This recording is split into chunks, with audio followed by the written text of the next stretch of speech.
பக்தர்கள் மலையேறுறது, இப்ப ட்ரெக்கிங் போறது அப்படிங்கிற மாரி, இப்ப எக்சர்சைஸ்குள்ள அதுவும் வருது இல்லையா? ஸோ ஏறுறாங்க. ஏறும்போது திடீர்னு மாரடைப்பு ஏற்பட்டு இறக்கக்கூடிய நிலையும் நம்ம பார்க்குறோம்.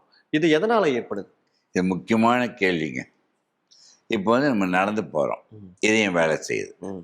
ஒரு படிக்கட்டில ஏறுறோம், மலை ஏறுறோம். இதயம் 5 மடங்கு வேலை செய்யும். ம். 5 மடங்கு வேலை செய்யும் பொழுது தான் நம்ம பாடிய லிஃப்ட் பண்ணி மேலே ஏறிட்டு போ முடியும். அந்த 5 மடங்கு வேலை செய்யறதுக்கு இதய ரத்த குழாய் நல்லா சப்ளை பண்ணிக்கிட்டே இருக்கணும். ஓகே. சப்போஸ் ஒருவருக்கு இதய ரத்த குழாய் அடைப்பு 70% இருக்குது. ம்.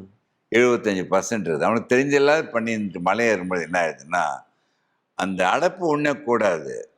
ஆனால் அவனுக்கு ஸ்ட்ரெயின் அதிகம் பண்ணும் பொழுது, அந்த ரத்த ஓட்டம் வேண்டியதை கொடுக்க முடியலும் பொழுது, அது டிமாண்ட் சப்ளை மேட்ச் மிஸ்மேட்ச் ஆகிடும். ஓ! அந்த இடத்துல ஸ்ட்ரெயின் பண்ணிக்கிறான் வச்சுக்கோ. ஏதோ மனசுல ஒரு கவலை, வேகமாக முடிக்கணும், ஆ.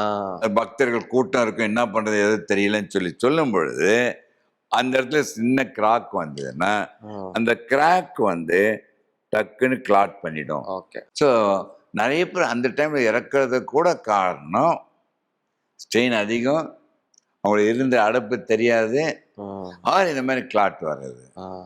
சரி, எல்லாருமே மலையாளத்துக்கு முன்னே டெஸ்ட் பண்ணிக்கணுமா, எல்லாம் டாக்டரை பார்த்துக்கிட்டு தான் பண்ணோம்னா, முதல்ல உங்களுக்கு ஃபஸ்ட்டு டைம் இப்போல்லாம் சில இடத்துல ஹை ஆல்டிடியூட் போகிறாங்கல்ல, 15,000 கிலோமீட்டருக்கு அப்புறம் ஹிமாலயாஸ்லாம், அவங்களாம் கார்டியாக் செக்கப் பண்ணலன்னா அவங்க அனுப்பவே மாட்டாங்க.